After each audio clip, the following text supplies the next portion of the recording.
Ja, liebe Kolleginnen und Kollegen, ich muss Sie jetzt mitnehmen auf ein kleines Experiment, aber das sollte uns ja in der Nachhaltigkeitsdebatte nicht was ganz Neues sein. Unsere Referentin des heutigen Nachmittages, unsere Eingangsreferentin, die Dr. Leena Srivastava, ist erkrankt. Sie war und ist nicht reisefähig. Sie ist aber trotz Krankheit bemüht und bereit, uns ihren Vortrag per Video zu halten. Leena, welcome. Und ich hoffe, dass jetzt die Technik so mitspielt, dass wir die Leena zu Beginn hören und dann sie auch einspielen. Leena, welcome to our meeting. It's a great pleasure to have you with us.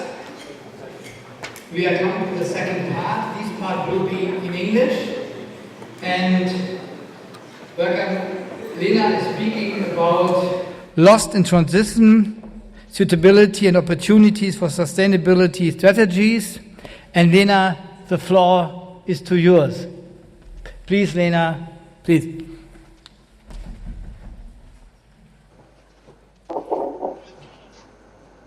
Thank you very much, and a very good afternoon to all of you.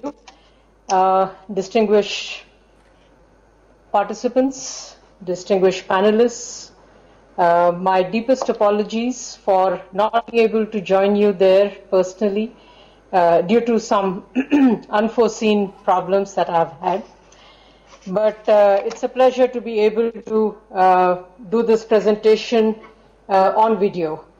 I was asked to speak on this subject, which is extremely interesting. I do hope that the slides that I have are visible to you over there. But if not, then you will have to excuse me. There's also been some changes in the pattern of the slides that we are going to show, so I would really appreciate it if the camera could be put on the screen so that I know where we are as far as the slides are concerned. But I did want to start by talking about the issue of sustainable development and how the discourse has changed over a period of time. And I think we need to recognize that sustainability challenges are things that we have been talking about for a very, very long time, right from the days of Malthus, when he spoke about the pressures of population on food systems. And then, of course, from there we have moved a long way today. But I think the common points of what it is that we are talking about still remain the fact that there is a huge impact of human actions on the environment.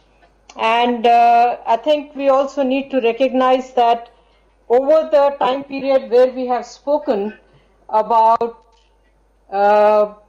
the United Nations Conference on the Human Environment, when we have spoken about the World Commission on Environment and Development and the Brundtland report that came out from there, and we moved on from there to the Earth Summit, to the Johannesburg Summit, subsequently to Rio and Rio Plus 20 most recently. In all of these, we recognize that we were having a major implication on the environment. The only thing that has changed primarily is that the number of environmental issues that we have been concerned about have increased as more knowledge has come to the fore and as we have understood better the interactions between the different systems which form planet Earth. And I think most importantly, a little more recently, has been the attention that has been provided to climate change and the vulnerabilities that we face on climate change. I think climate change is the place where the whole issue of sustainable development in all its dimensions has come together, and we are recognizing the interactions between climate change and sustainable development through the mitigation measures as also through the adaptation measures that are being proposed. I still do not see the screen, so I'm not sure what it is that you are seeing over there. So I'll just continue to speak for the 15 minutes that I have been now asked to speak on.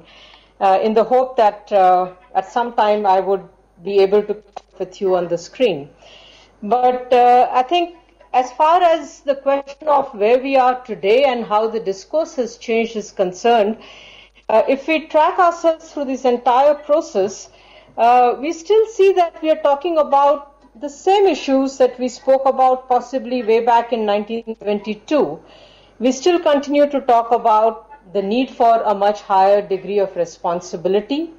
We still continue to talk about common but differentiated responsibility as we have come to know it today, but in earlier times we referred to it somewhat differently.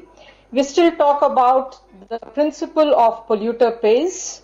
We still talk about the need to have more equitable development and the rights of people at all levels and all classes in society.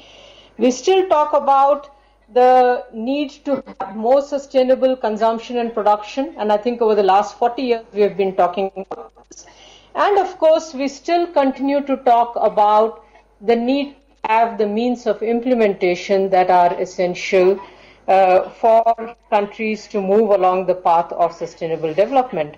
So all of these things haven't really changed in the last 40 years. And the question that I think we need to ask ourselves is, where are we today? And on this question, I would like to move to slide number 20 in case anybody is showing the slides. Slide number 20, where we move on to the question of where we are today. And what I go on to say over there is today, we are threatened by many security challenges. Climate change I referred to briefly. Food security has become a major issue. We also are concerned about a number of other environmental parameters. Energy shortages are continuing to plague us.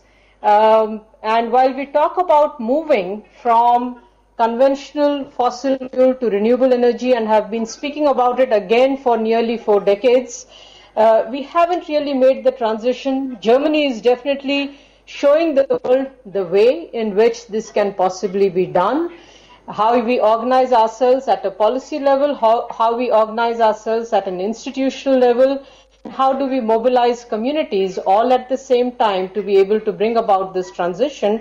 And as I've said on earlier occasions, I do hope the German experiment will succeed resoundingly, because it is extremely important for the rest of the world as well.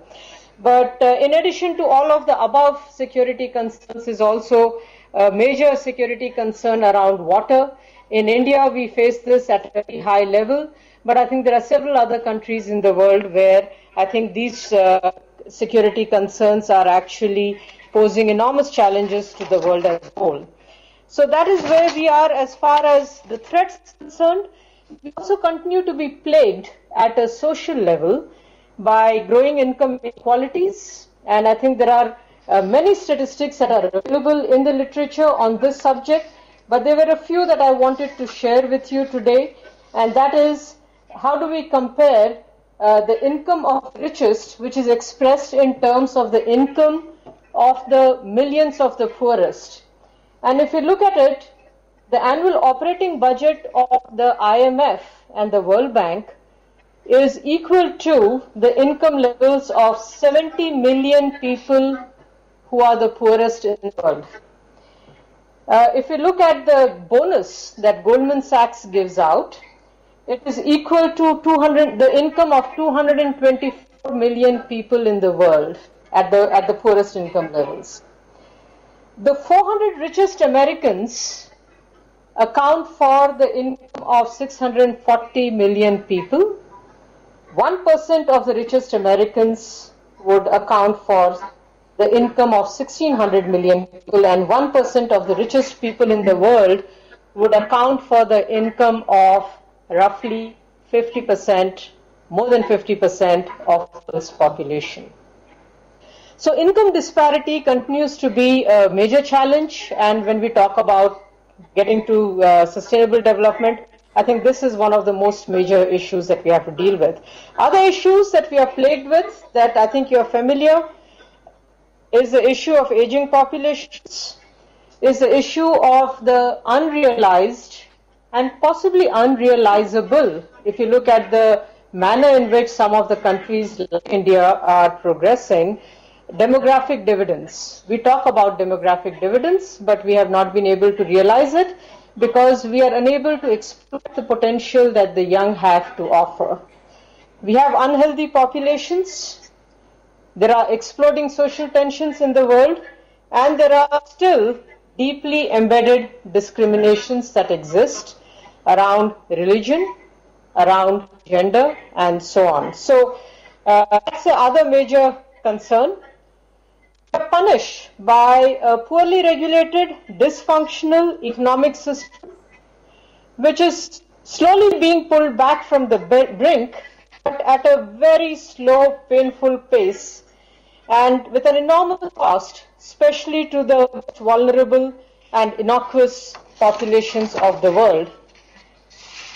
And I think we are being led down by a political order wherein vested interests are protected, unsustainable lifestyles are being nurtured, and governance is surrendering responsibility to the market. These are all strong statements, but this is a perspective that one gets when one is participating in various international meetings, UN conferences, including the Rio Plus 20 at the last instance. I do want to move to slide 24. Slide number 24, if anybody's got that up. To talk a little bit also about the fact that, despite these 40 years of concern about the issue of sustainable development, in a recent exercise that the World Economic Forum had undertaken in mapping the landscape of global risks, some of the highest likelihood elements of risk that they have identified with the greatest impact cover the subjects of climate change, financial crises, water crises, unemployment and underemployment, extreme weather events, biodiversity loss and ecosystem collapse, failure of financial mechanisms, income disparity, and so on. A lot of issues that we are talking about as concerns for sustainable development have also been recognized by the most important, or one of the most important business forums that we have in the World Economic Forum, and they have placed these risks at the highest possible level.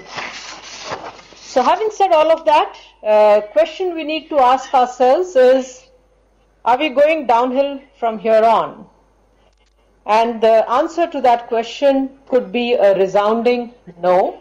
We still have a lot that is going for us that we can draw upon.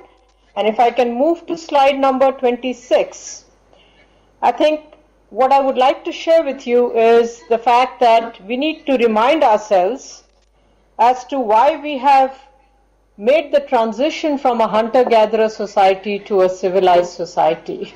And that's something that, the reason why I'm citing it is that when you listen to some of the discourses, you do get concerned about the fact that we are possibly missing out on this element, that we are not recognizing that the world that we are living in today has evolved. We have become what we call a globalized society. The levels of interdependencies that we have on each other is so strong that we can no longer afford to function in fragmented societies that we had in the past. And I think we need to go back to some of those underlying concepts.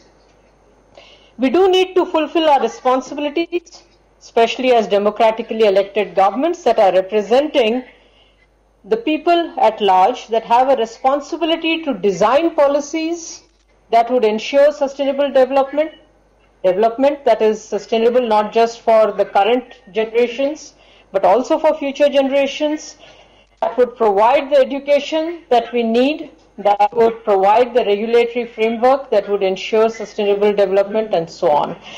So fulfilling our responsibilities and not saying that the market is going to take care of everything, I think is another major concern, major requirement. Interdependence I spoke about, and most importantly, I we need to fulfill the responsibility as governments of being informed custodians of the future and the voice of the future as well. There are several silver linings on the cloud that we can look forward to.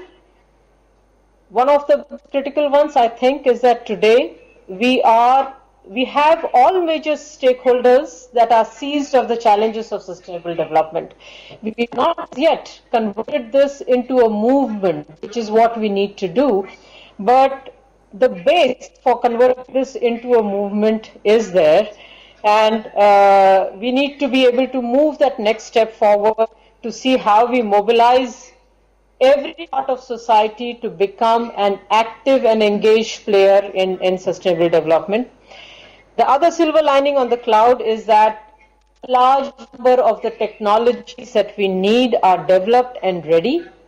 Although their wide-scale access and adoption still remains a major challenge, but again, if I was to look at a positive example, is the vehicle manufacturer, the makers of Tesla in the US, that have made a very conscious decision to remove all IPR barriers on the technology that they have developed that makes electric vehicles and hybrid vehicles much, much more attractive on this path to sustainable development. I think somewhere along the line, we need a much larger consciousness of this level amongst all actors, especially at the corporate level. We have just completed a decade of education for sustainable development, and incorporating sustainable development across the spectrum of the educational system, creating awareness, all of this has been a major change, and it holds out great hope that the behavior of the educated parts of society, rich or poor, are the major contributors to the challenge of sustainable development may change. So there is again a hope that is being held out over there.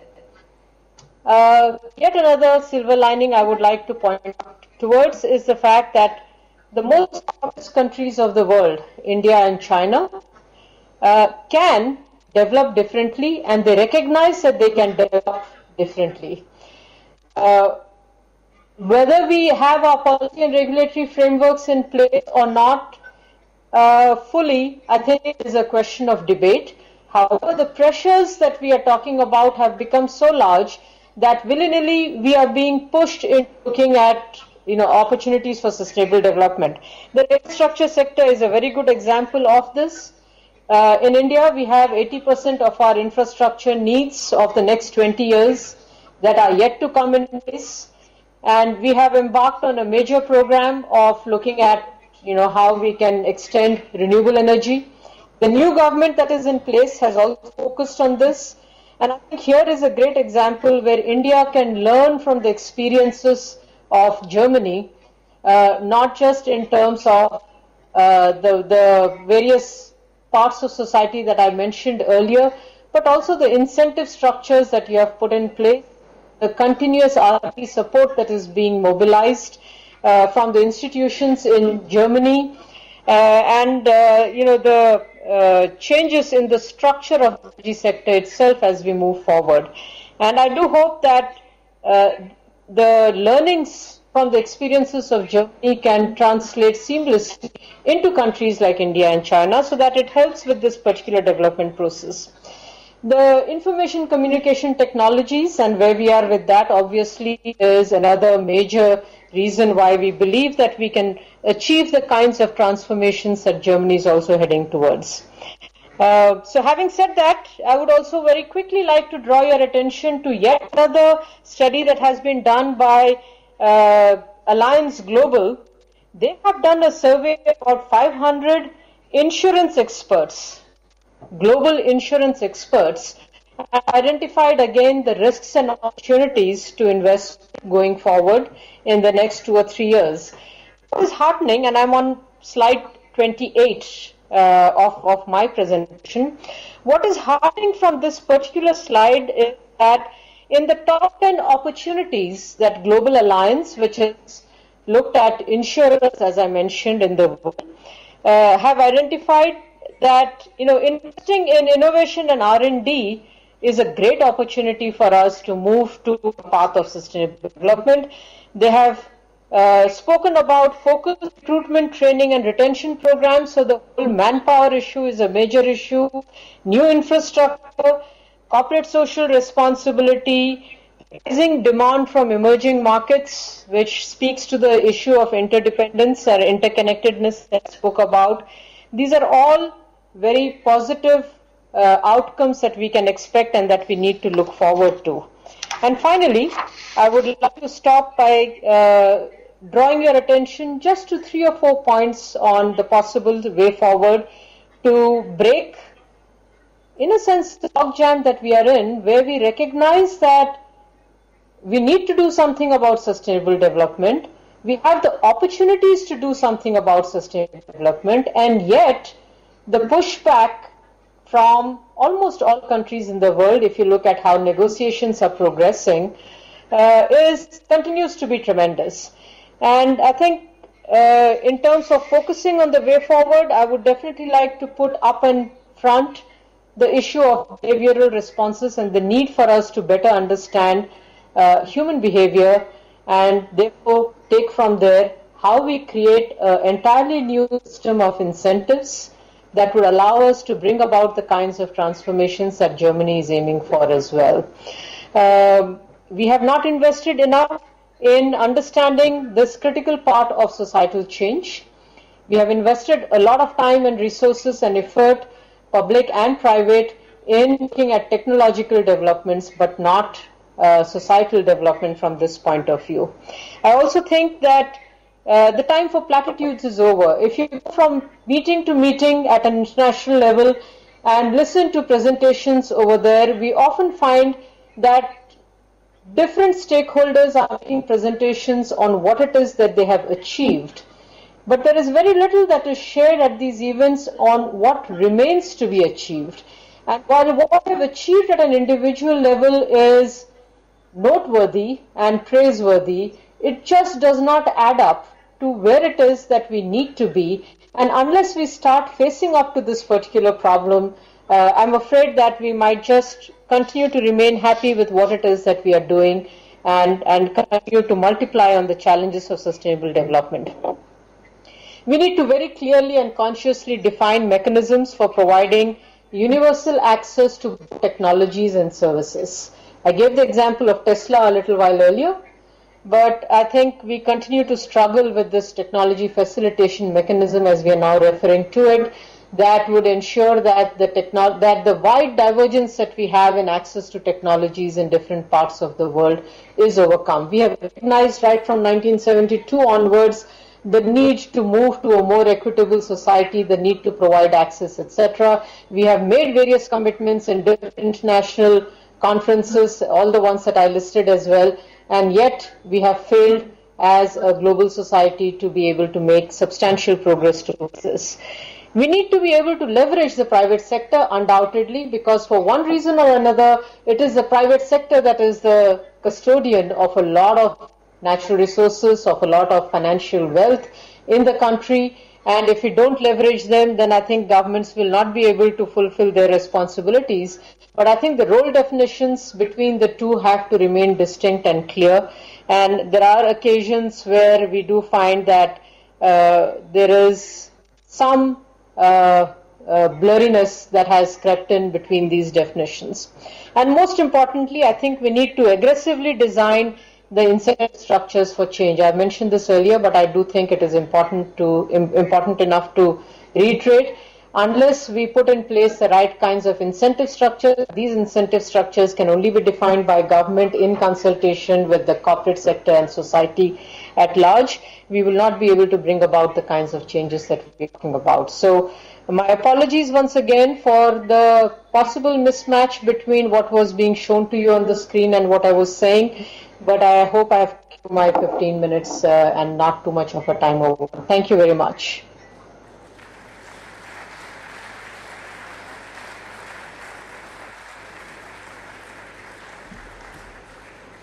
Thank you very much. Thank you very much, Leena, Srivastava. And can I ask, please, the panelist to the panel?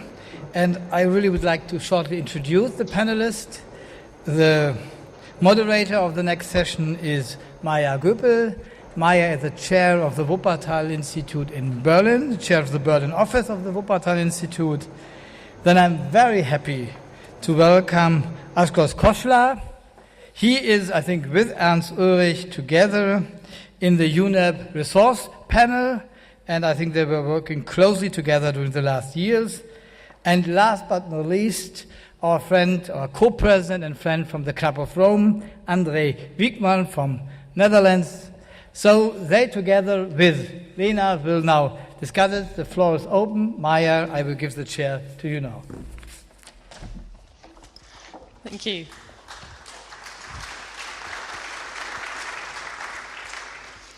Thank you very much, Rainer. Thank you everyone here for participating in our afternoon session. Thank you very much, Leena, for being online there. And just for a second to bring you in, technology is technically available that we need, but not everywhere all the time. So we did not have a second projector as we had anticipated. So your slides were unfortunately not visible, just so you know where you were in order to be able to pick it up in our continued conversation if you want to make reference again. Thank you very much. Sure. So Leena will stay with us for the discussion that I'm honored to be hosting between these two gentlemen that I was so fortunate to have worked with before in the World Future Council and have learned so tremendous amounts from them, including inspiration and keep going and literacy for what the problems are about. And they will share some of that literacy with us, trying to dig into where are the drivers that keep us in this framework, in these developments that Leena has been sketching out. And of course, the goal will be to nudge them into saying, how do we get out of them? And part of what these two gentlemen share is that a lot of their journey in trying to do that is they have shared that with Ernst. And so they will be able, in their two short inputs that they will start with, to give some ideas of where they have been collaborating and what the ideas were that Ernst also was infusing in these processes and how he's tried to unlock some of those issues we've been talking about. But first, having this microphone in my hand and having Ernst in front of me on his birthday, I have to add one line of absolute gratitude, because he was one of those mentors and those heroes that I've been very, very fortunate to be also working with over a few years now. And very often I would meet him at one of those bigger conferences and say, Ernst, do you have a moment? I feel a bit lost in the big picture again. Can you just help me out saying, this is all right, find your leverage points, keep going. You don't have to solve everything at the same time. And Ernst, I really thank you so much for it. You've been such a hero, such a mentor, and such a door opener. I'm very, very glad to be here with you today. Thank you.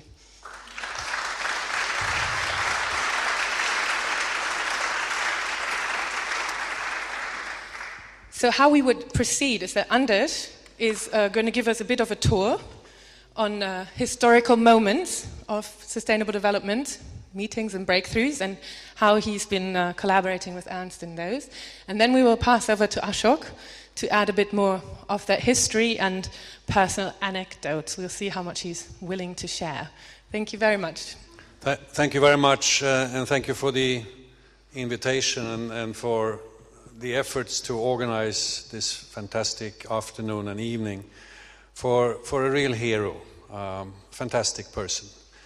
And as a matter of fact, I think I met Ernst the first time in 1989 or 1990. He was the keynote speaker in a major conference in Gothenburg on sustainable development. And it was the same year that he launched for the first time his ecological tax reform. And ever since that time, we have been in close cooperation, and I've been following his many endeavors to advance this particular agenda. I do recall I was invited to a meeting in Bonn in 1993, or maybe 94. That was half a year before you published Factor 4, together with Amory Lovins, and it was one of the most interesting encounters because on stage, between these two authors, in the final hours of that publication, having consulted with the group in the room, we all of a sudden realized that they didn't agree. They disagreed on one fundamental point, Because Amory tend to say, coming from a US background, that we don't need any particular policy measures. Energy efficiency is so obvious. There are $100 bills all over the floor. So just pick them up. Whereas Ernst said, I believe we need an incentive structure. We need taxes, we need rebates. Basically, we need to correct market prices. And ever since that time, I've also understood more fully, knowing also Amory since the 1970s, how vastly different we view these issues on either side of the Atlantic. And I sort of don't accept, but I at least understand why it is so difficult in the North American context to even talk about policy measures in this area. Now, the ecological tax reform, Factor 4, Factor 5, had, of course, a primary focus on energy. But over the years, Ernst and myself, we have worked a lot on the overall metabolism in industrial society. And by the way, we had early on cooperation with Schmidt-Blake and his efforts to focus on materials and resource flows. And I believe that one of the tragic things when we look back at sustainable development and our efforts is that this notion of decoupling wealth from energy and resource use, that we have not made more progress. There have been numerous studies about the opportunities, and there continue to be numerous studies. And we have seen some relative decoupling, and we experience it all the time, but we have to go much further. Because if we don't succeed in that, I don't think we will be able to really move society in the right direction. Because I think that the metabolism in the industrial economy is at the center stage. And I would add that I'm very happy that within the Club of Rome we have two parallel efforts now in this particular area. One spearheaded by Ernst, and one where I tried to give the lead. And the latter one deals with the concept of a circular or performance-based economy and what it would mean in terms of not only reduced energy and material flows, but also reduced CO2 emissions. There is no research into this, and what it would mean in job opportunities.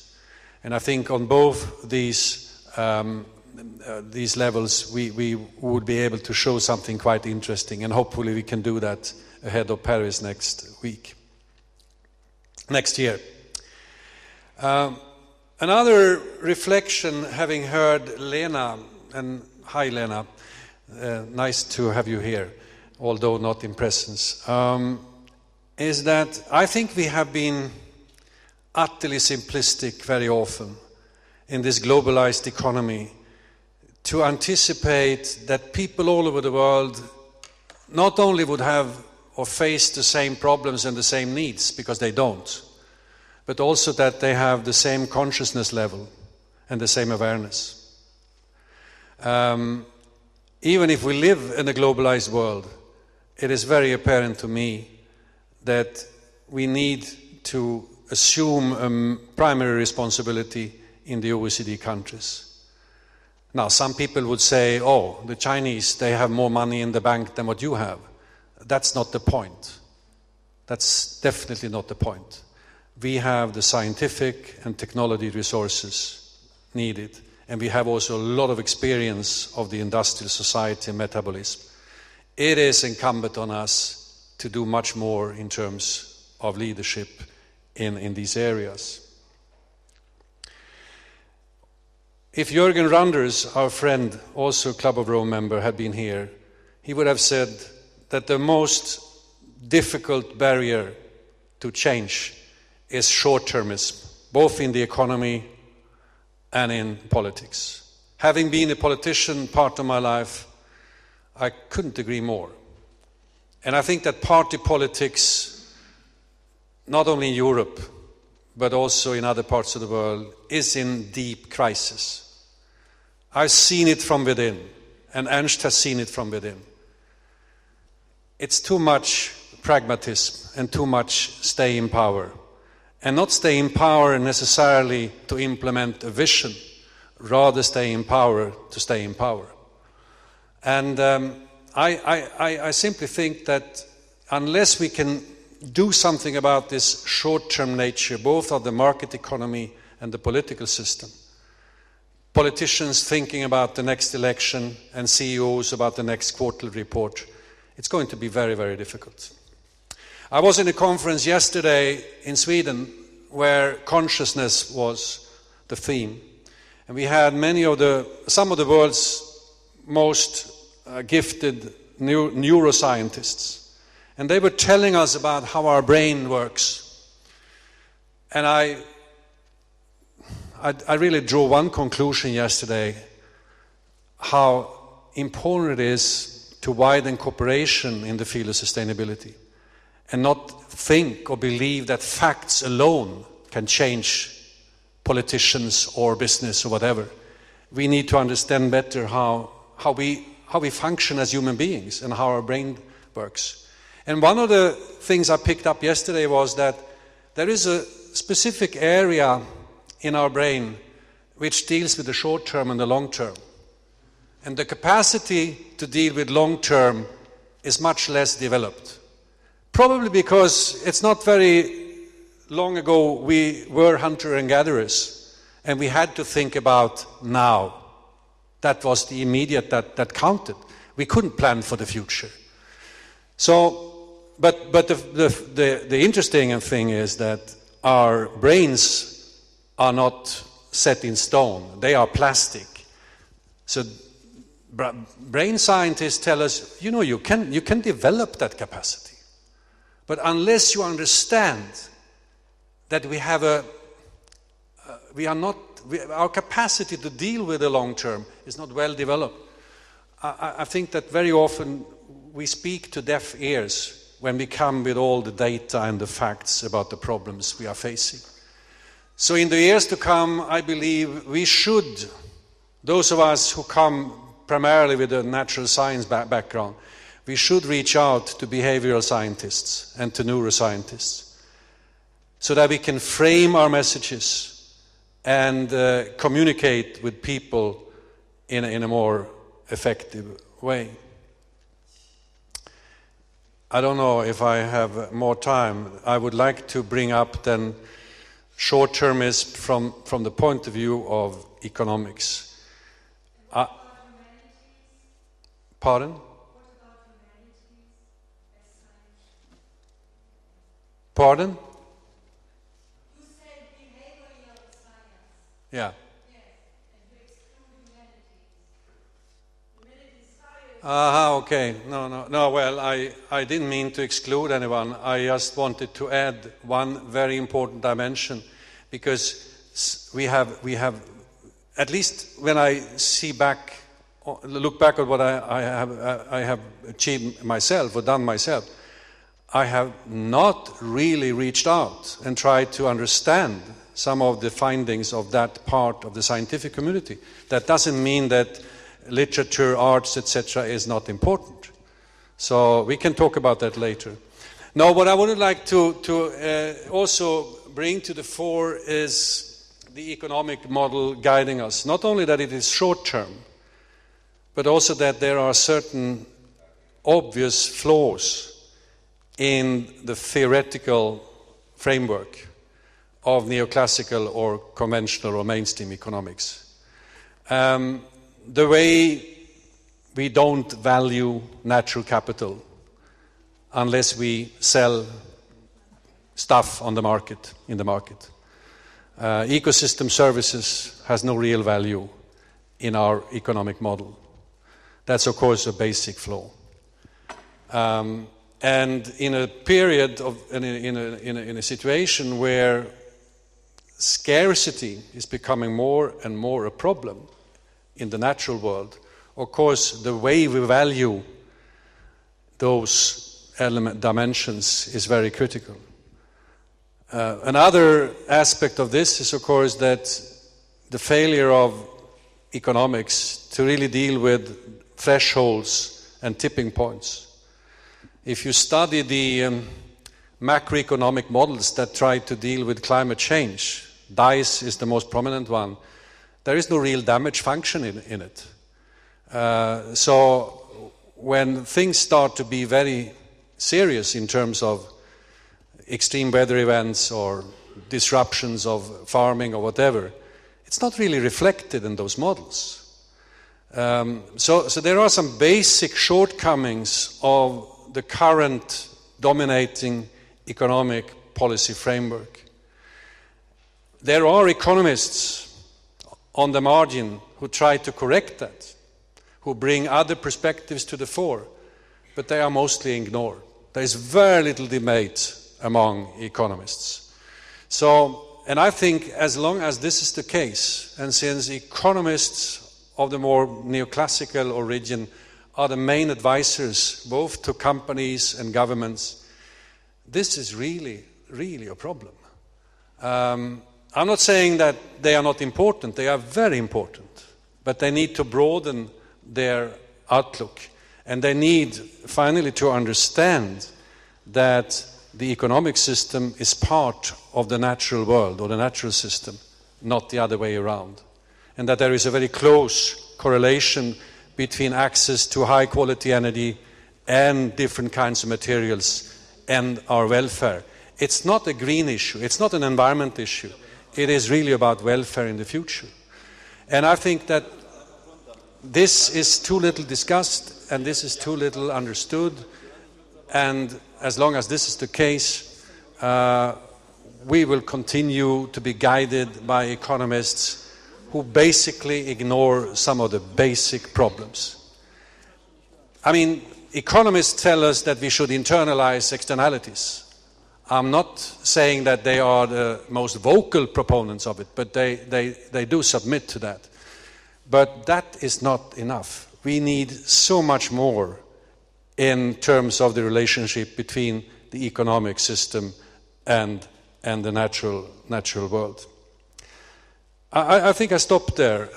Some reflections on what we need to do and what are the main barriers. Great. Thank you very much.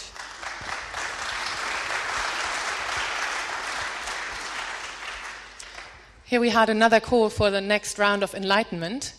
And before I pass over to Ashok, I just wanted to, also drawing on Eva's intervention, we have lots of very knowledgeable people in the room. So what we thought we would do is to pass around pieces of paper. If you have a very particular question or particular remark that you would like us to address up here in the discussion round, we have almost 1 hour once Ashok is done, please write them down and they will be collected on the side of the rows so that we can also incorporate some of your ideas on the floor. Thank you very much if you have something burning coming up. Ashok, please go ahead, give us a tour. Thank you, Maja.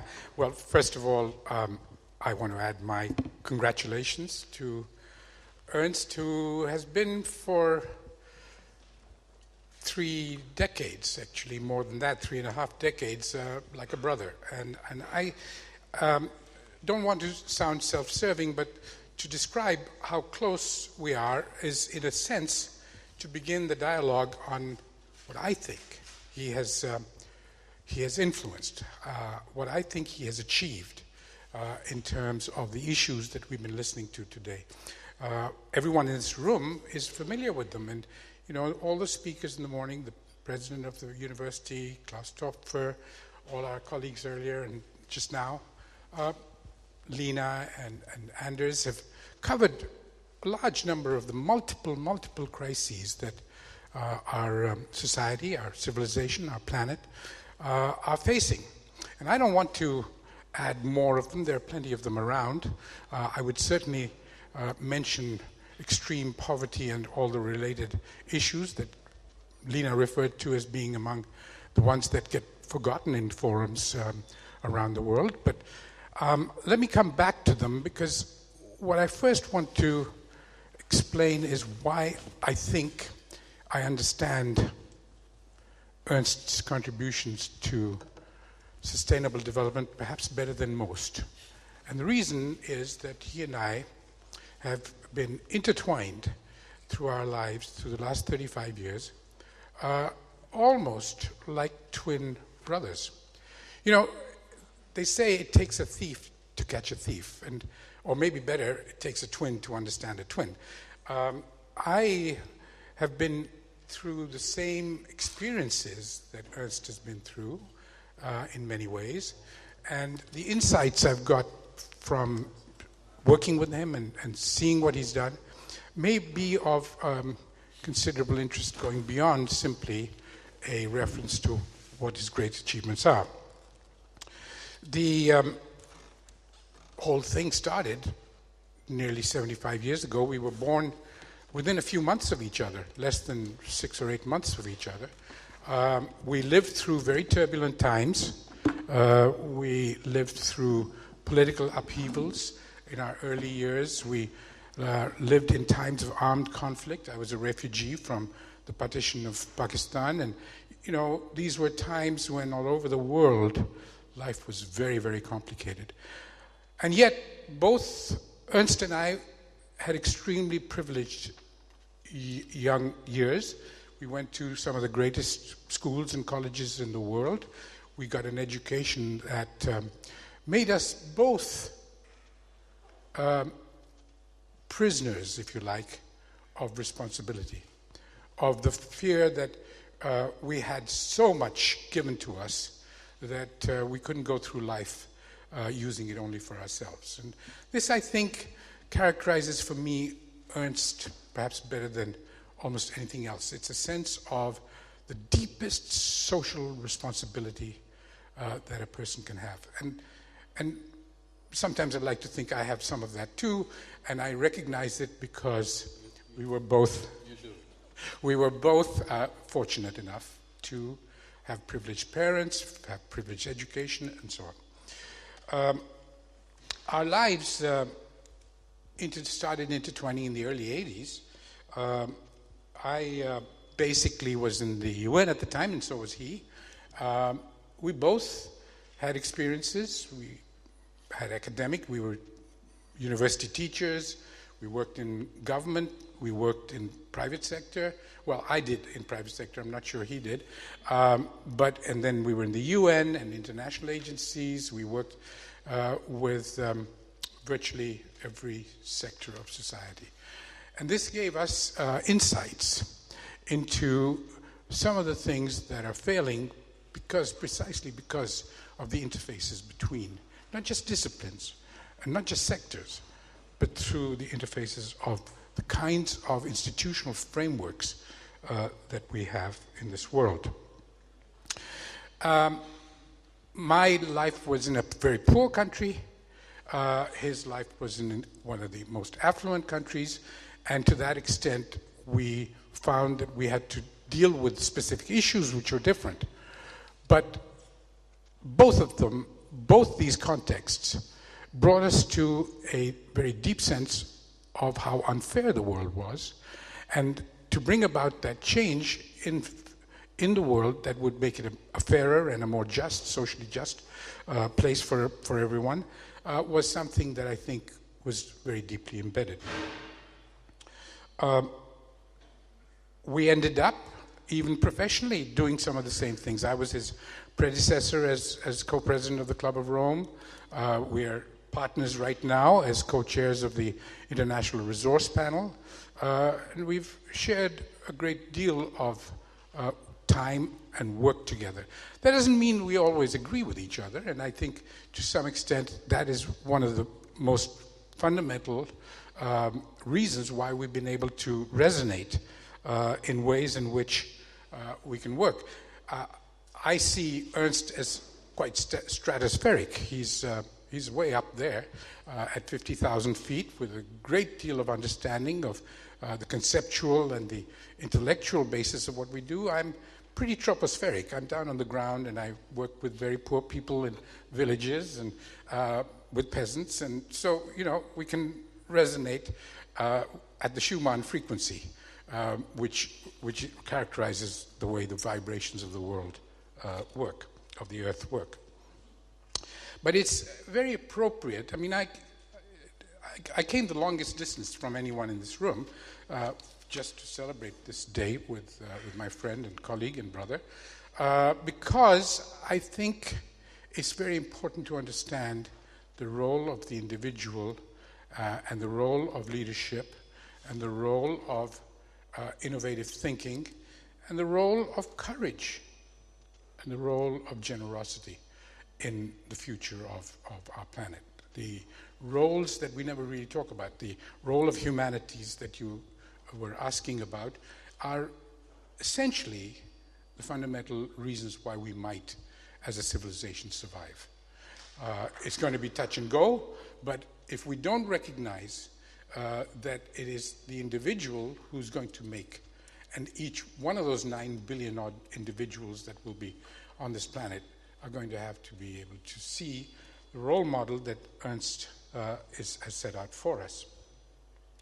Yes, we not disagreed, we had divergence in materials.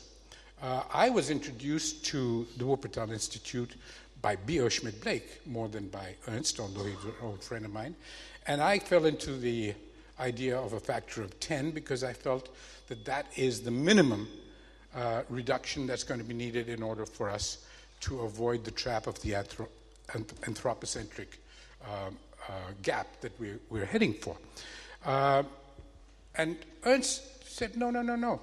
We got to make it feasible. We got to make it plausible. We got to make it stick. We've got to get people to not feel threatened by this, but be able to buy into it.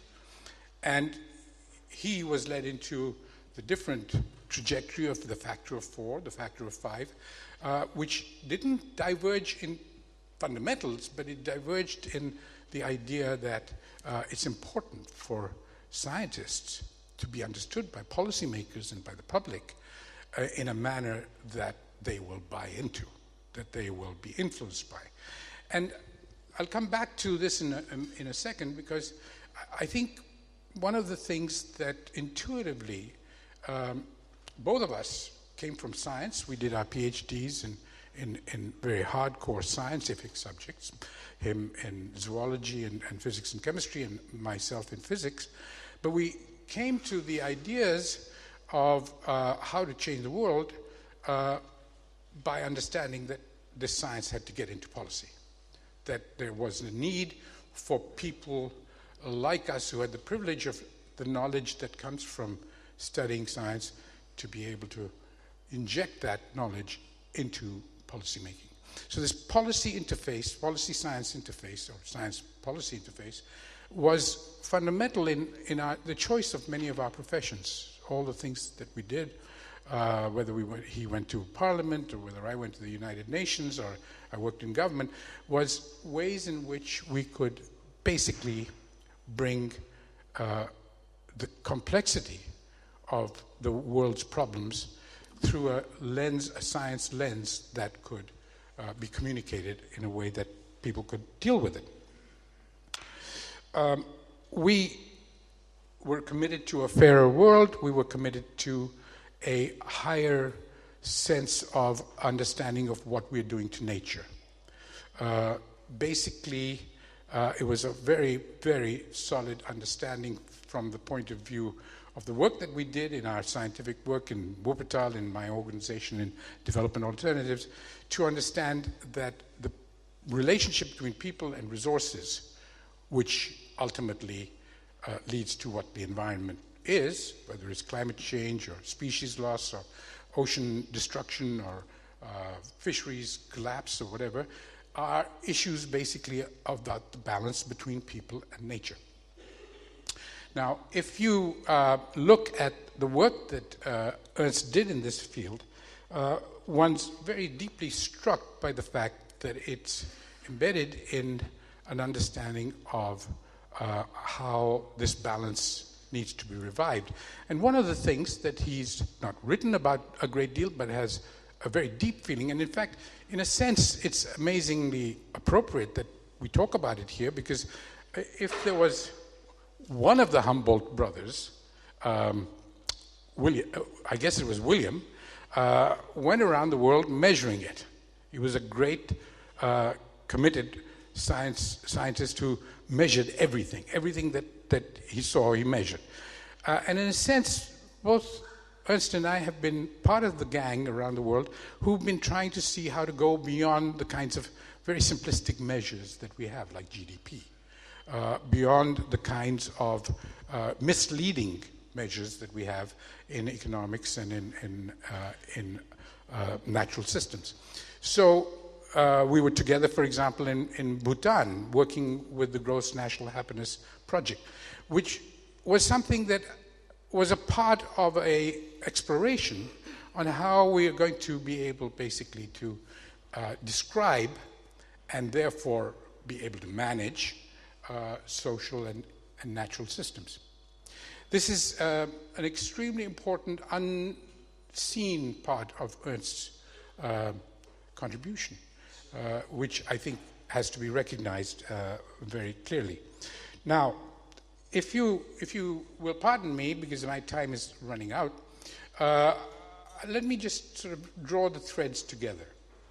I see us celebrating a life of achievement, which by itself is already an enormous, great contribution. But where it really becomes a major contribution is when other people see that as a role model. And the role model, I think, that Ernst's life exemplifies, that people, I hope, in the next generation, kind of people that were sitting here with him earlier on this afternoon, would absorb and take forward, is that it takes courage. It takes courage to be relevant, to do things that are important. It takes courage to be different, to think different, and it takes courage to be able to live on one's own terms, which I think, together with generosity of spirit, is what characterizes Ernst. Thank you.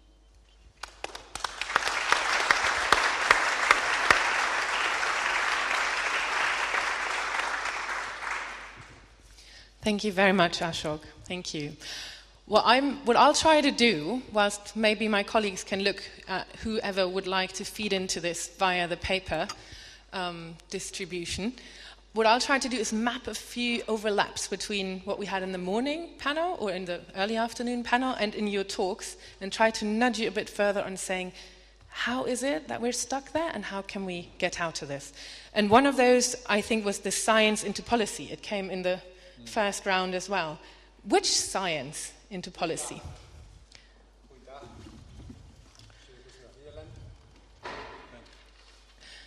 Thank you.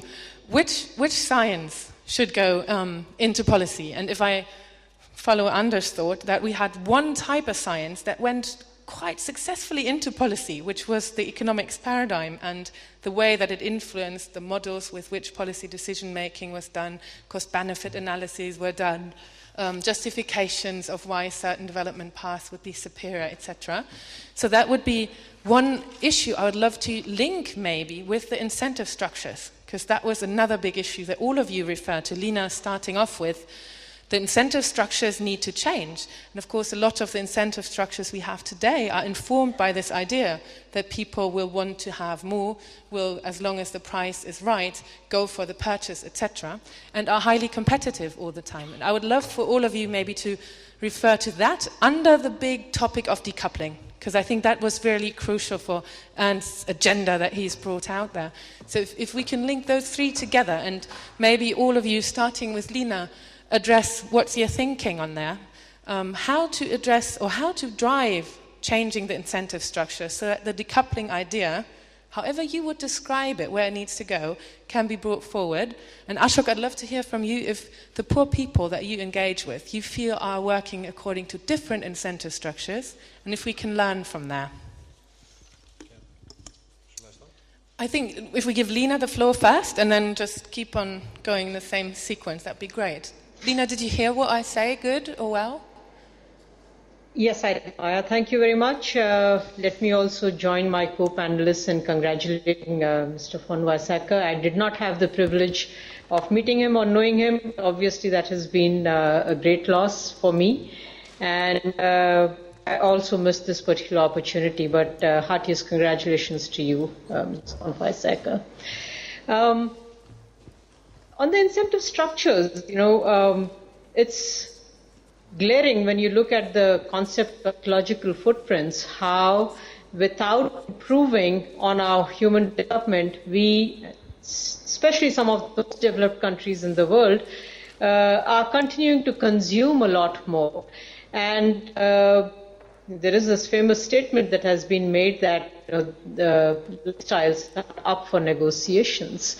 And I think that is one place where we have to be able to see how we are able to achieve a convergence between what we consider to be lifestyles and rights and so on, and where is it that we need to go from a sustainability point of view. Another thing we need to recognize is that from a human brain point of view, and Anders also spoke about it a lot, if you look at our day-to-day lives, we tend to remember the positives much more than the negatives, in the same manner as we tend to go towards the opportunities rather than towards the challenges. And I think that's one of the biggest problems that we have found in sustainable development. We have continued to grow, continued to progress technologically and otherwise, but have refused almost to take the responsibility for our action.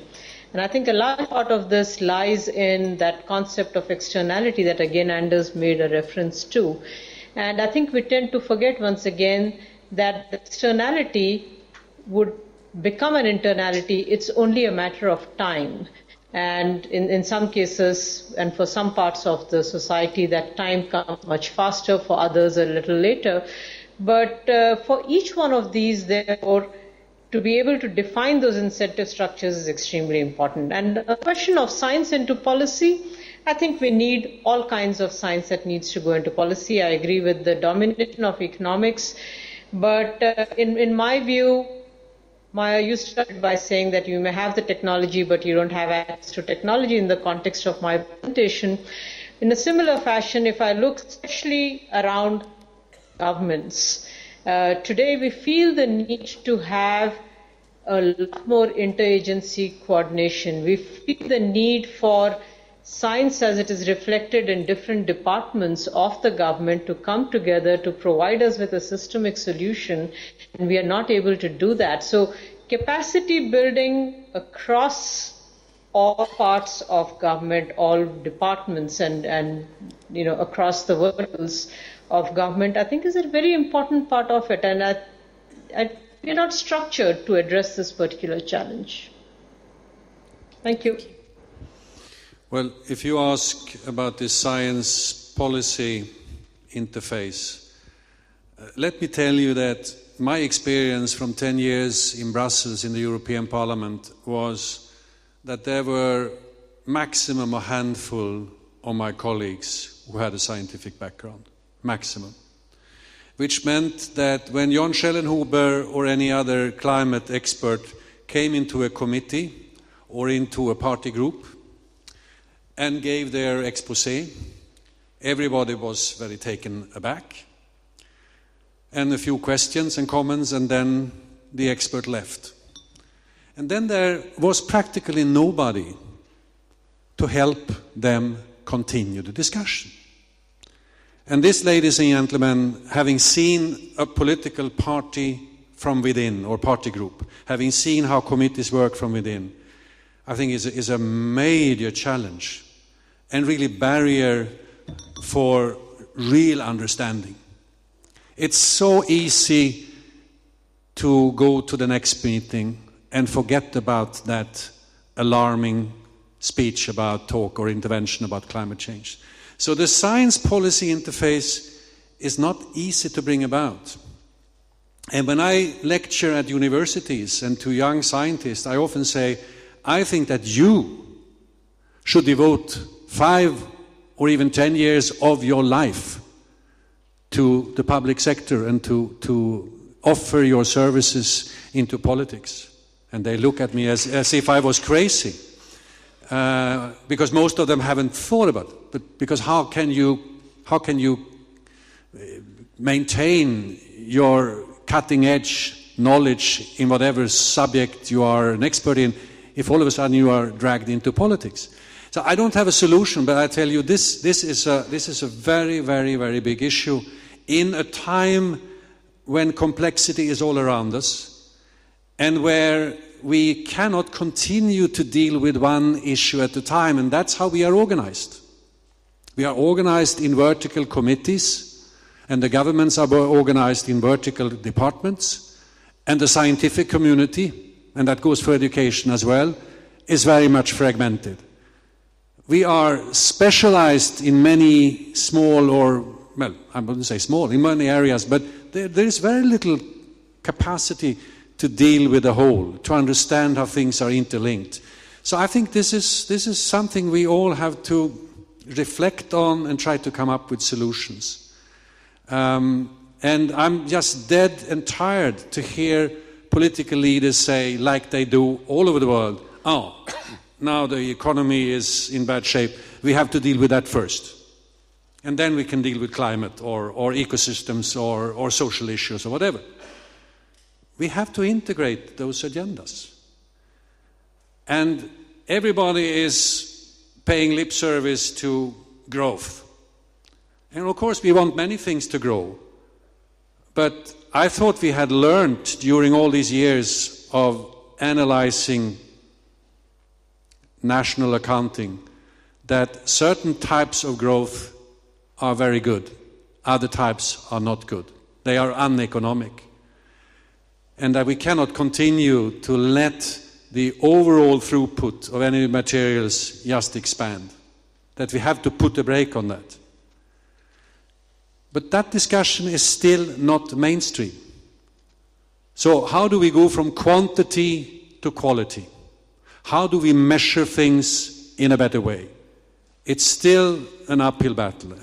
And of course we have a lot of expertise. We have a lot of satellite accounts. We even have governments. The UK is one who has presented alternatives to GDP, but it's not guiding policy. It's not guiding policy.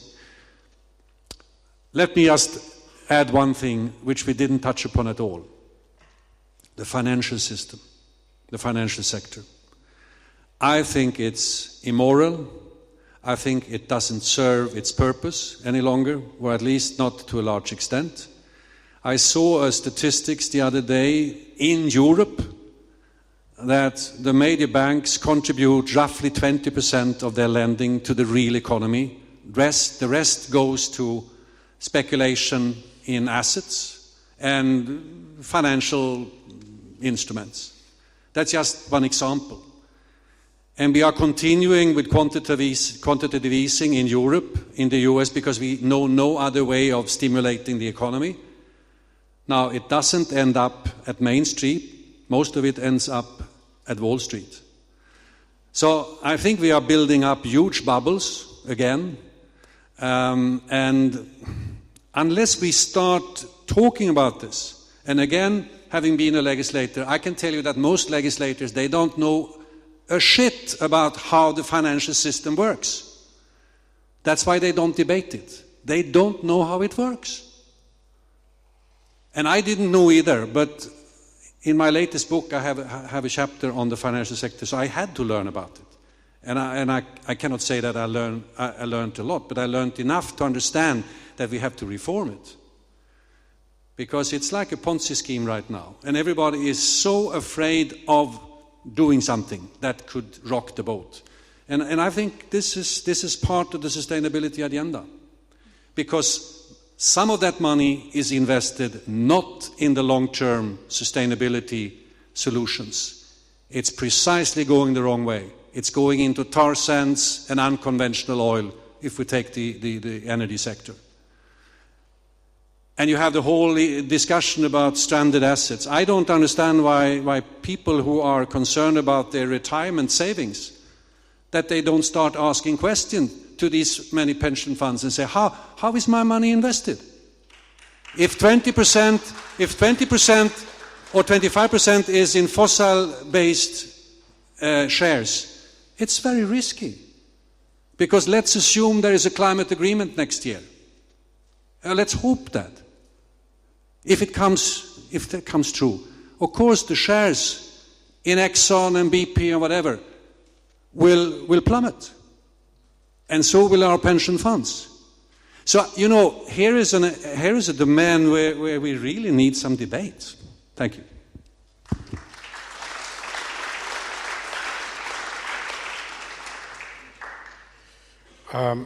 Maja, you asked me about how incentives and motivations in a poor society work, and I would like to take this opportunity to talk about that. But let me just continue what the last point that Andreas was making, which is about the financial system. It's not just a Ponzi scheme. It's also a casino with an incredible amount of randomness thrown into the kinds of outcomes that come from it. And it's not just a Ponzi scheme and a casino, but it's a pump. It's a pump to move money from the poorest to the richest as fast as possible. So, there are lots of metaphors to our current financing system that can worry us in that it couldn't possibly be in the interest of global peace and a sustainable future that we would have designed it to do this. And the metaphor that I like the best, because there are young people here, and they were on the stage earlier, that describes it, is actually people think it's like a credit card society, that they can grow now and pay later. The only problem is that this credit card doesn't have a 1 or 2% interest rate per month. It has a 10 or 100% interest rate per month. We talk about the Kuznets curve, that you go from being poor and dirty to rich and clean through a stage where you're both aspiring to be rich and you're aspiring to be clean at some point. But that Kuznets curve doesn't work. The costs that you're going to pay are so high for the neglect to both social capital and natural capital that you will never be able to pay them. If your species have gone, if your periwinkle, rosy periwinkle, disappears from Madagascar, which it's about to do, there will be no cure for childhood leukemia. If, as is happening today, sand is disappearing at a rate faster than the blink of an eye, because now all of a sudden people are realizing there isn't enough sand to build the buildings and the roads and the constructions, how are we going to house the 100 million people who don't have homes? We're in a very, very complicated era. So this credit card mentality of deferring payments isn't going to work anymore. Even a dyed-in-the-wool neoclassical economist like Nick Stern showed that with his report on climate change. And the other day, and the new one. The new one's even worse. But that's something that applies to everything, to climate change, to soils, to water systems, to our food production systems. And of course, there's a real problem. And that takes me to the next point, which, before I come to the poor, is that we are now stuck with a single point agenda. Frankly, everybody thinks about carbon footprints and carbon emissions as being the problem. Frankly, that has diverted us into a single point agenda, which has very, very little to do with the realities of today's and tomorrow's real problems that are going to get us. Yes, climate change is a big issue. It will be the termination of civilization if we get there. But long before that, species loss, fisheries collapse, soil destruction, food production losses are going to make it virtually impossible for the people on this planet to survive very long. So we got a lot of other things that we need to do. Why is it that poor people have it different? Well, they don't. As Hobbes said, life in a village is nasty, brutish, and short.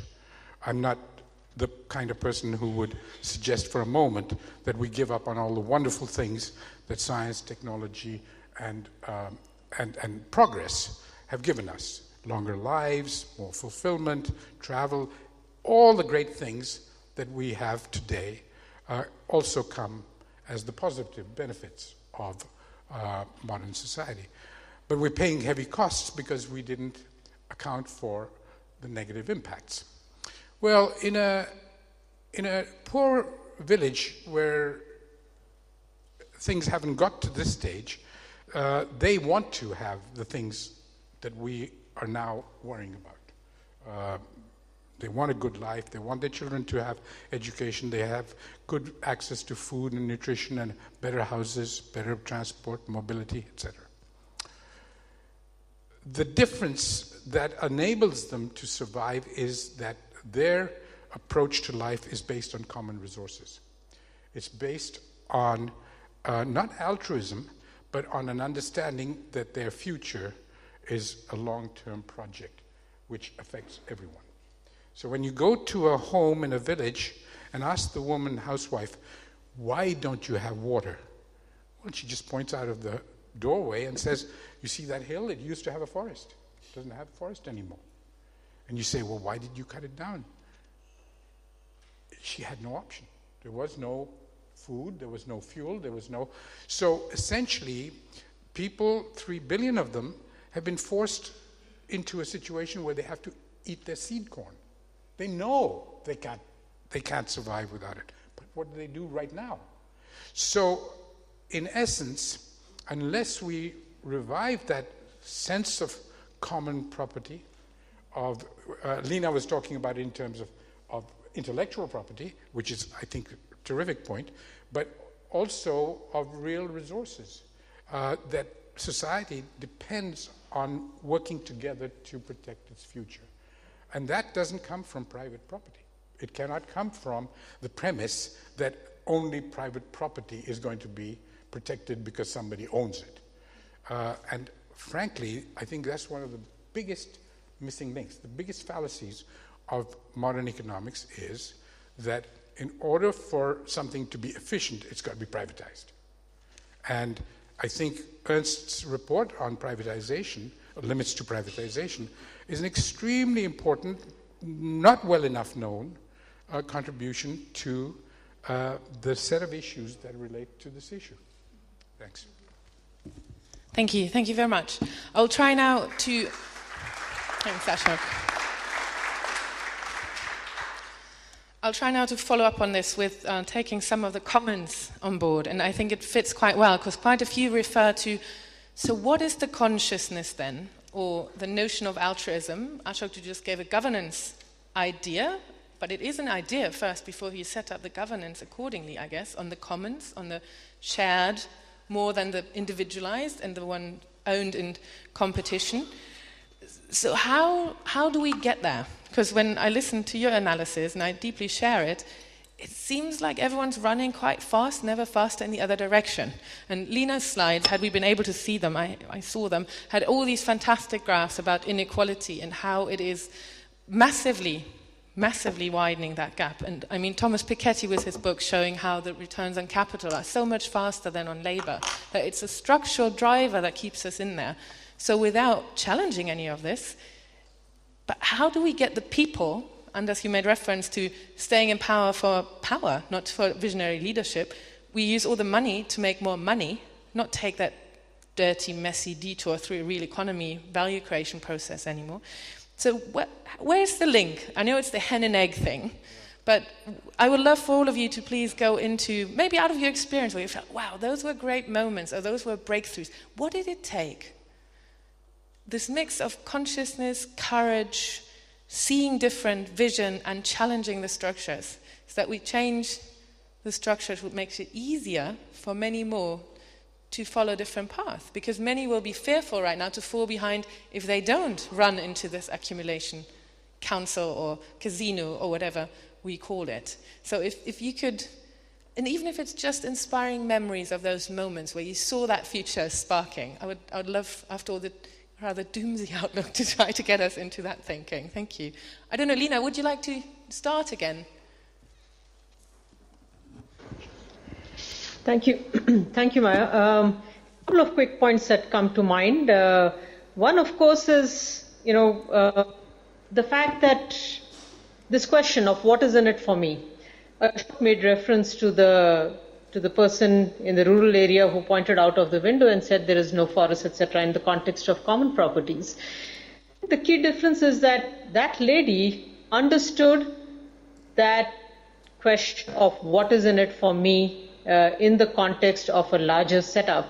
I don't think that those of us who are concerned about sustainable development, who have had time to reflect on it, have done such a good job of communicating it. I spoke a little while earlier about making this a movement. So we have, in a sense, taught people to understand sustainable development as we see it, but we haven't internalized it in them. And I think unless we have those kind of experiences, we are always going to find this gap. And we do have to address this question of what is in it for me, and that is where I think it links back to what we were discussing on incentive structures earlier. The second point I wanted to make goes back again to a point Ashok made in passing, which was on leadership.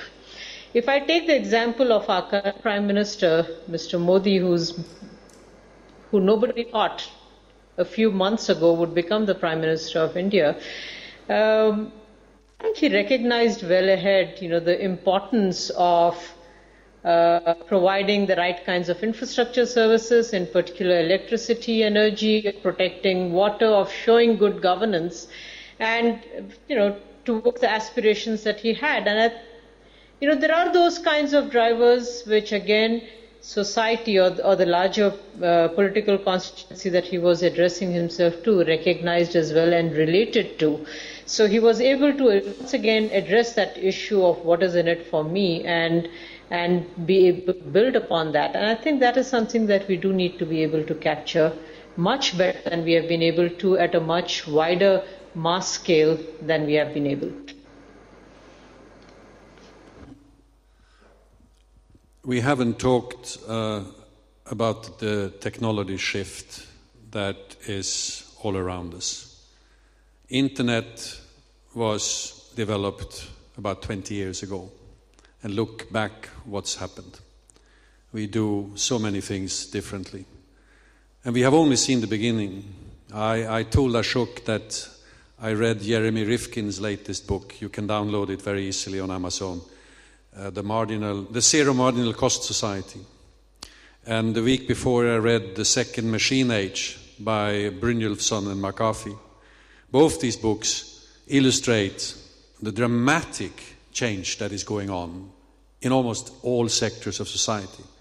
Robotization on the factory floor is just the beginning, where you went from 1,000 people producing cars to 50 or 60. Automation is going to take over. So the job issue is going to be totally different. And the wisdom from the industrial society that, economic growth will offer new jobs is no longer a recipe. It's going to look very, very different.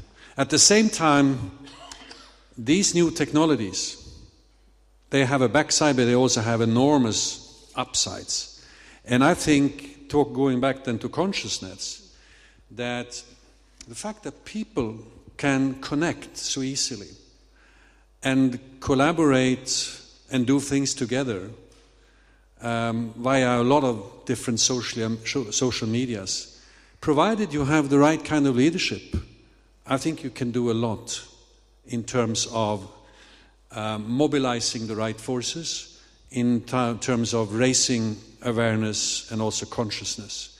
And I see among young people, a lot of young people who are there already and they look for leadership. So from that point of view, I'm quite optimistic.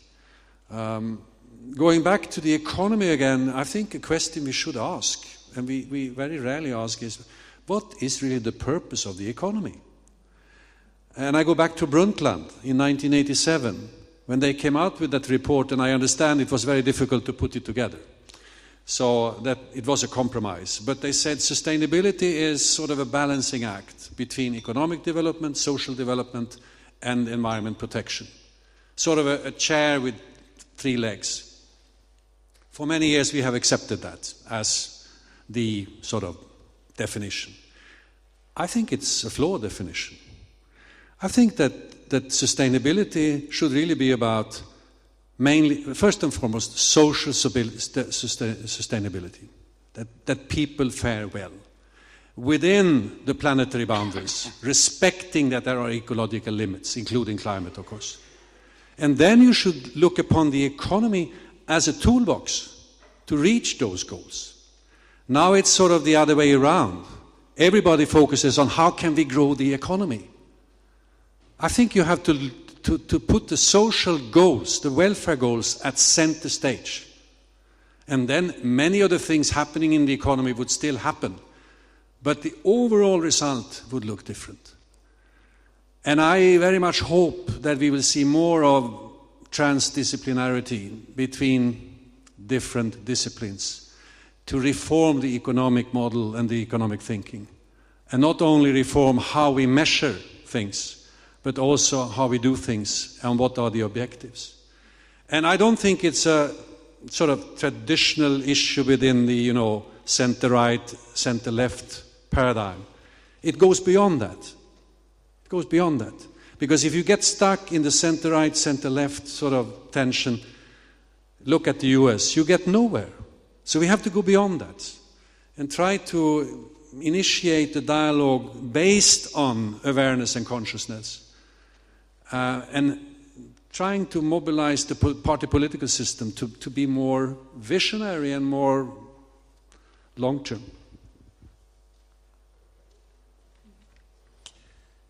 The trouble with being the third person in a conversation, and I don't mean just Leena, but with Ernst and Anders, with whom I spent a good part of my misspent youth, talking about these issues, that it's hard to say something different. But I'm going to try and put it in slightly different words, because it is all about whether the world is driven by altruism or not. I can't really think of many periods of history where altruism was a big thing. I don't think human beings, by and large, with the exception of a few of the kind of people we're talking about here, are driven by altruistic motives. They are driven by what they consider to be their self-interest, but that self-interest may be defined in different ways in different periods.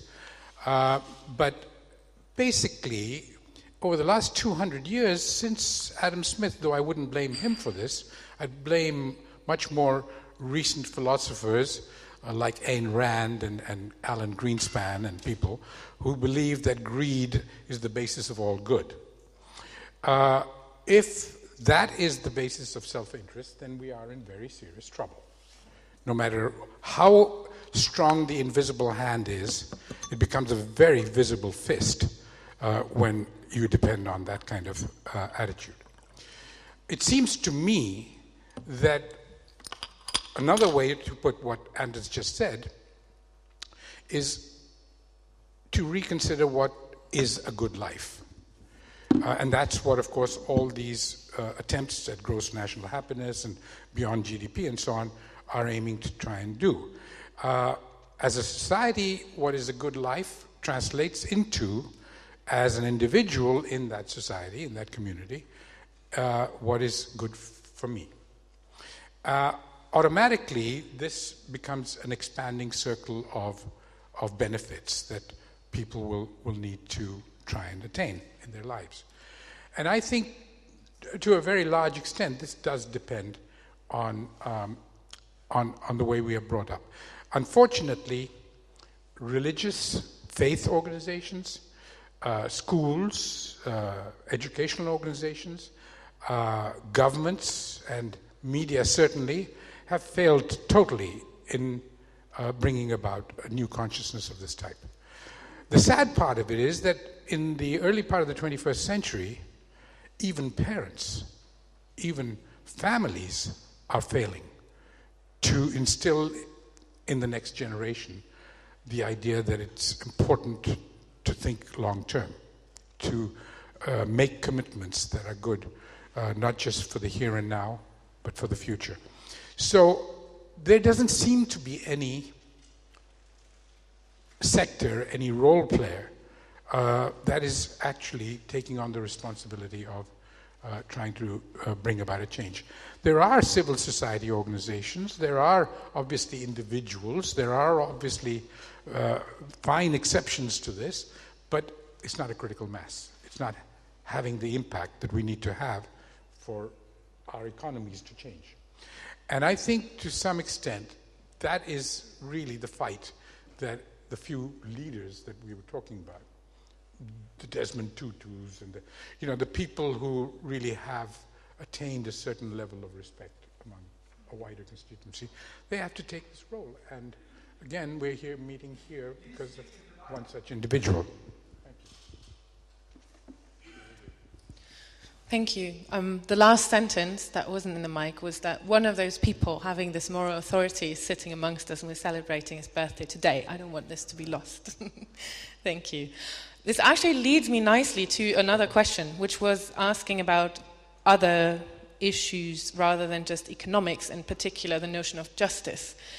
And all the things that we've referred to, of course, had high degrees of injustice. And I would like to drill another holy cow onto this scene, which is what I find the justice definition also in the Brundtland report, which was already talking about the need to redistribute, so putting the needs of the poorest people first, so totally in line with what you said, but then saying any redistribution can only be politically accepted if it is taken from yet more wealth increase everywhere. And we still have that in some of the discussions today on the Sustainable Development Goals, indicators, and how the targets are defined, that all income levels have to go up before we can talk about redistribution and that being politically accepted. So I would love for you to hear a bit more about where you think what could be a role there for a notion of justice. How can we bring it in there? Is there something about vicinity and feedback? I mean, Anders, you were referring about technology and direct feedback loops, having empathy through understanding what the situations are.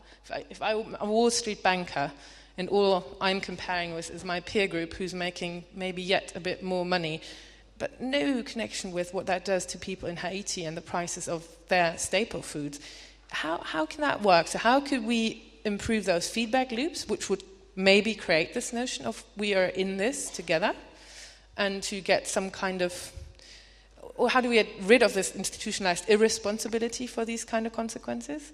Or another notion that we might pick up here is the short-termism, long-termism. Could there be a justice idea of lifetime burden and benefits? Because then we have that in the climate debate, the historical debt, basically, of the rich countries who have benefited a lot from the model we now understand is not sustainable. So it's there, basically giving back rather than being expropriated or having to pay everything. So how do we get that in? Is there a short-termism, long-termism moment there that we could use, rather than only claiming we start the no-net loss justice idea from today? How could that be done? Or is it more the vicinity, the kind of I feel connected with? Or are neither of those approaches anything consideration worthy? But I'd love to understand yet again, how do we create the kind of regulatory frameworks that would get us out of the kind of accelerating feedback loops? And Leena, do let me know at which point you would like to come in. She can come in now. Ashok, I don't think you should be the last speaker again, so please do go ahead. Look, justice is a moral issue. It comes down to us from Aristotle and a variety of civilizational inheritance, all the way through Immanuel Kant in this country to John Rawls, and we know that it is good to be good, but it's not going to happen. Moral and ethical principles of justice are really non-controvertible, non-negotiable, but they are not observed all the time. For me, social justice is a matter of survival. I understand social justice as being one of the three legs, not the ones that you were talking about, one of the three legs of sustainability. Just as environmental harmony and social and economic productivity are essential for a future. A sustainable future also needs social justice and equity. And the reason for that is both the rich, the very rich, the extremely rich, and the very poor are enemies of nature. They basically demand from different kinds of resources far too much. The rich tend to overutilize non-renewable resources, the metals, the concrete, the sands, and all the other things. And the poor tend to overutilize what we call renewable resources, but they become non-renewable because of overutilization. So justice is about survival. It's not, for me, a moral issue anymore. It is an issue that is in the interest of both the rich and the poor. It's not simply a matter of getting the world to be good again. And I think to some extent that is not fully understood by either extreme. Well, certainly not by the rich and the powerful. And we have to now accept that after 60 years, 70 years of international development, the trickle-down does not work. There is virtually no instance of trickle-down, except in extremely small and homogeneous countries, that has worked. So we basically have to accept that justice is both an imperative ecologically and economically, because without it, we're not going to get to where we have to go. So I see this as something that doesn't need regulation. It needs an understanding by the people who do things that are unjust, that it is actually in their long-term interest not to do so. If I may add, I saw that you had one question asking about advertising, and I just would like to make one comment before I turn to justice, and that is that I think that all major successful companies, they have used behavioral sciences underpinning their marketing strategies in a very, very clever way. But the rest of us who try to promote sustainability, and here again I'm touching upon what I said in the beginning, we have not really understood how important it is to communicate well.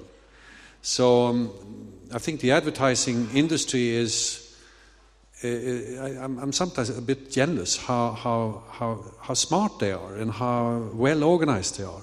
And if we could tap into that kind of knowledge, how we motivate people, whether we talk about environmentally benign consumption or something else, I think that would be very good. Justice, I see Dr. Otto here, who is one of the founders of the World Future Council. The World Future Council, which Ashok and myself and also Ernst, we are associated with, and Maja was, or maybe is still, has established, I think, something very, very interesting. A commission of people working on justice in a future perspective, ensuring that future generations are dealt with from the point of view of justice.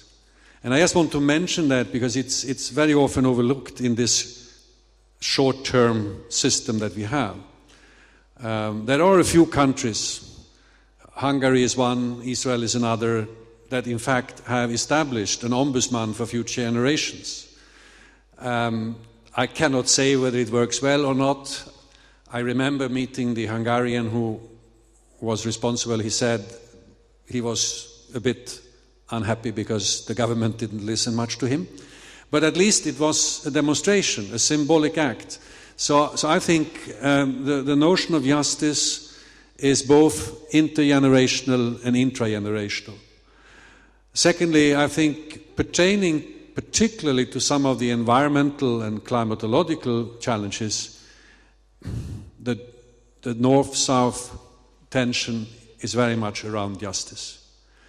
That to some extent we have built, or not to some extent, to a large extent we have built our standard of living on cheap fossil fuels. We have polluted the atmosphere, and now we ask developing countries to do it in a different way that for them looks more expensive, at least in the short term, and they ask from us to help them finance this. And here is still a huge barrier to overcome, where we haven't done enough. And it's not development cooperation of the traditional kind, it's something adding to that. And I think that countries like Sweden, Germany, etc., if we want Paris next year to be successful, we should really elevate that issue. Because in some areas as well, we sit on the very technologies that we could provide access to at a very, very low or even zero cost. And it would be in our interest, both in terms of climate stability, but also in the interest of economics. So I just wanted to add those two things to Ernst's account. Thank you. Thank you, Maja. Echoing everything that has just been said on the issue of justice, let's come to the issue of wealth and its redistribution as well. What you also asked. Wealth again is something that is not something that we are born with. It's vested in people, and I want to go back to the point about governance that I tried to make in my presentation as well. That wealth becomes yours if government policies have supported you, if the ownership has been provided, if there is a difference in opportunities that have been provided to different segments of society. And I think that is what we are seeing reflected in this concentration of wealth in the hands of a few and our own inability, and today the inability of the government to be able to bring back that wealth which has been bestowed on people or which has been vested in certain groups of people. And that's where we probably need again the strong leadership that will allow us to reverse this trend or this trap into which we seem to have fallen. Thank you. Thank you.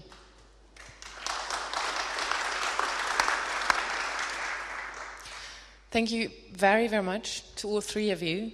I'll release you with, you probably already know this, but it's on these papers again. What is it that we in this room, according to your analysis, should or could put emphasis on walking out of here in order to drive that transition that seems to be lost or not lost forward? What would be, like, not all eggs in one basket, but where would you put the big egg into which basket? Just 1 minute, each of you, to finish this off.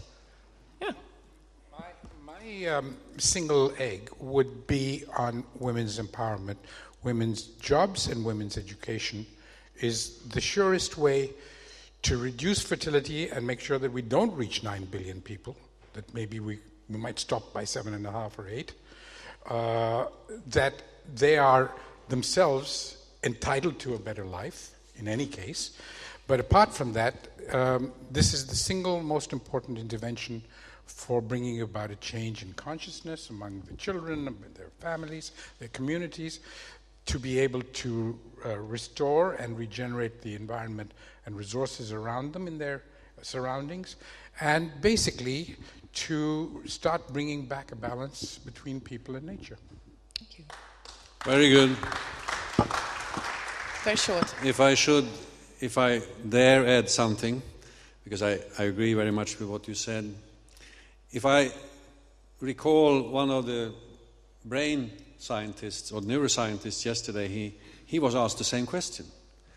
And he said, well, if people allow themselves a bit more stillness, whether we call it meditation or not, every day, things would change dramatically. So that's one way of asking it, and that goes to each and every individual. But if I had to choose something, I would say reform the education of economists. That's going to do wonders. Thank you.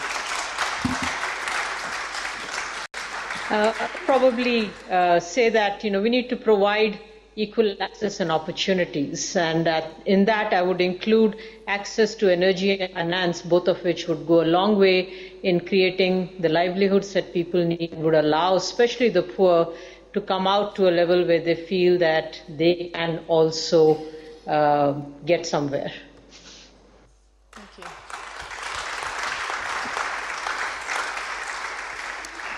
Thank you. Thank you, Leena. Thank you, Anders. Thank you, Ashok. Thank you, everyone in the room. We'll pass over to Rainer again, who will announce the next set on the agenda. Thank you.